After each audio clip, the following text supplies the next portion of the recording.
করি সবাই ভালো আছো। আজকে আমি একটি ডেইলি ব্লগ দিচ্ছি, কিন্তু আজকের ব্লগটির বিষয় জন্মাষ্টমী নিয়ে। জন্মাষ্টমীতে আমাদের বাড়িতে বেশ ভালোই ধুম হয়, তাই ভাবলাম তোমাদের সাথে একটু শেয়ার করা যাক। চলো দেখতে থাকো ভিডিওটা। আমরা সকাল থেকে কী কী করছি। কিন্তু সকাল থেকে এতটাই বৃষ্টি হচ্ছে যে কোনো কাজই হচ্ছে না। কিন্তু আমাদের বাড়িতে আজ প্রচুর কাজ, সকাল থেকে অনেক কাজ। প্রথমেই আজকে বার করে ফেলেছি ঠাকুরের বাসনগুলো, এরপর সব মাইকের সেটগুলো চলে এসেছিলো, সেটিং করছিল। আমি একটু ভিডিও করে নিলাম, ভাবলাম এটাও শেয়ার করে নিই।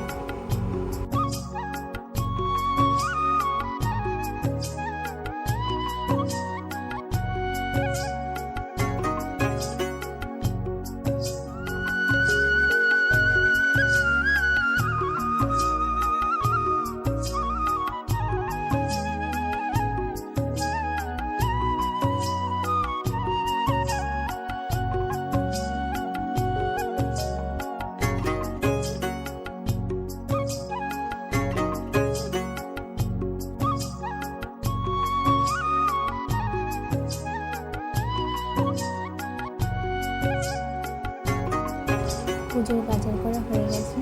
এগুলো কিন্তু ঠাকুরের প্রসাদের বাজার। হ্যাঁ, এগুলো বিকেলবেলাতেই তৈরি হবে সব, নাড়ু, বড়া। আর আগামীকাল আমাদের বাড়িতে খিচুড়ি প্রসাদ হয়।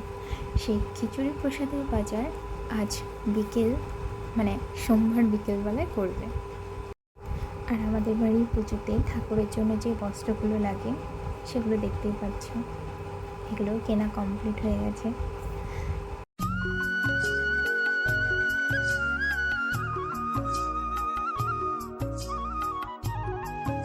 এরপর আমি ছাদে চলে গেছিলাম, কারণ বাবা বাড়িতে ছিল না। মাইকটা কোথায় লাগাবে সেগুলো বোন আর আমি দেখে দিচ্ছিলাম। বোন আমাকে কী যেন একটু বলছিল, দেখো বৃষ্টিতে ভিজছে, তাই বলছিলাম যে এটা কারেন্ট হয়ে যাবে না তো, জলে ভিজছে। এই দাদাটা বলছিল না, আমার অসুবিধা নেই। এখন ঠাকুর ঘরটা পরিষ্কার, আর ঠাকুরের যত বাসন আছে সব পরিষ্কার করা হবে। এখন কিন্তু ঠাকুর এখান থেকে বার করা হয়নি। এখন বোন বসে পড়েছে ঠাকুরের বাসনগুলো মাজতে, আর আমি ভিডিও করছিলাম।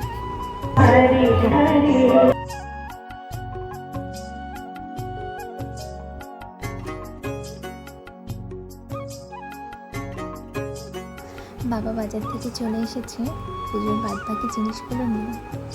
ফুলের মালাও নিয়ে এসেছে মন্দিরটা সাজাবে বলে। আর আমাদের বাড়ির পুজোতে গঙ্গার জল আর গঙ্গার মাটিও লাগে, তাই সব কিছু এখানে দেখতে পাচ্ছ সাজানো রয়েছে। আর এটা না মানে দিয়ে গেছিলো পাশের বাড়ি একজন।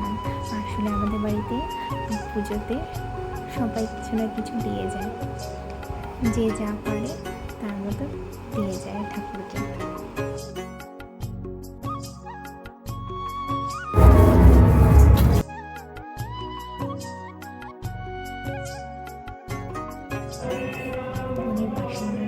কমপ্লিট হয়নি, আজ সারাদিন চলবে বাসন মাজবে। দেখো যা বৃষ্টি হচ্ছিল, মানে উঠানে পুরো জল চলে এসেছিল, তাই বাবা এখানে বাঁধ বানিয়েছে। আর এখানে বাবা ফুলের মালাগুলো খুলে নিচ্ছিল সাজাবে বলে।